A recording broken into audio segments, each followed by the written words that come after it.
नांदेडमध्ये शिरोमणी अकाली दलाचे एस.ए.डी अध्यक्ष आणि पंजाबचे माजी उपमुख्यमंत्री सुखबीर सिंह बादल यांच्यावर गुरुवारी हल्ला करण्यात आला.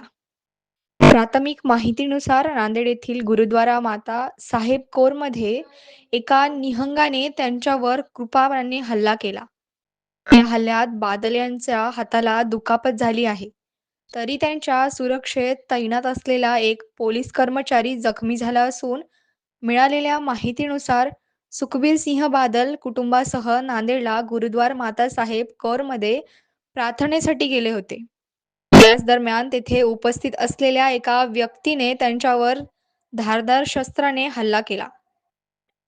आल्यानंतर मुख्यमंत्री देवेंद्र फडणवीस यांनी नांदेडचे पोलीस अधीक्षकांशी संपर्क साधून संपूर्ण घटनेची माहिती घेतली. हल्लेखोराला तातडीने अटक करण्यात आल्याची माहिती त्यांना देण्यात आली आहे.